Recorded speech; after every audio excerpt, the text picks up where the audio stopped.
352वा श्री शिवराज्याभिषेक सोहळा। काय वर्णावी त्या क्षणाची चमक, अवघा आसमंत उजळून गेला। शेकडो वर्षांची काळरात्र चिरत स्वराज्याचा धगधगता सूर्योदय झाला। दिशा दिशातून जनसागर लोटला, अनेक वर्षांचा अंधार सरला। ह्याच दिवसापासून शिवरायांनी गोरगरिबांच्या मनात स्वतंत्रतेचा विचार पेरला। सोन्याचा तो दिवस सुवर्ण हा क्षण, सोन्याचा तो दिवस सुवर्ण हा क्षण। श्रीमान रायगडावरील लखलख चमकत होते 32 मन सोन्याचे सुवर्ण सिंहासन। ह्या सिंहासनावरती मराठ्यांचे राजे विराजमान झाले आणि शहाजीराजे आणि आई जिजाऊंचे स्वप्न पूर्णत्वास आले। डोंगर, दऱ्या, नदी, आभाळ कोणालाच हर्ष मावेना आणि अवघ्या रयतेला सुद्धा आपल्या राजाला मुजरा करण्यासाठी धीर काही धरवेना।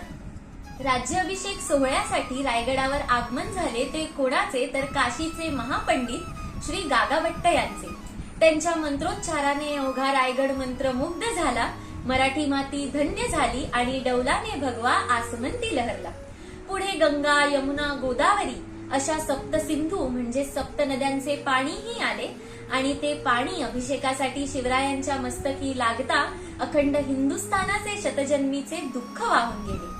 इतिहासाला कलाटणी देणारा हा क्षण होती सार्वभौमत्वाची घोषणा आणि त्यासोबतच झाली श्री शिवराजमुद्रा, शिवराई होन आणि अष्टप्रधान मंडळाची स्थापना। शंखनाद, ढोल, नगारे ह्या पलीकडेही एक विजयधून झाली, ती म्हणजे गोरगरीब, शेतकरी, कष्टकरी, आया-बाया यांची मनं अगदी खळखळून हसली।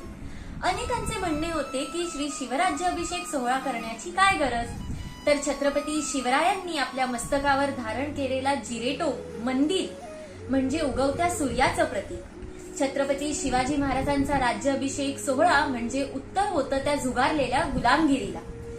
शिवराज्याभिषेक सोहळा म्हणजे स्वतंत्र मराठा राज्याची घोषणा। आपल्या स्वधर्माची, संस्कृतीची रक्षण करण्याची ताकद, त्यासाठी जगण्याचे आणि त्यासाठी लढण्याचे बळ म्हणजे श्री शिवराज्याभिषेक सोहळा।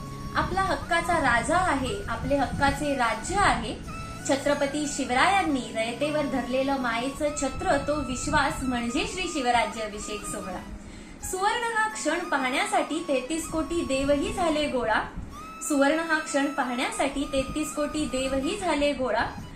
धन्य ती रयत ज्यांनी अनुभवला हा क्षण, याची देही याची डोळा।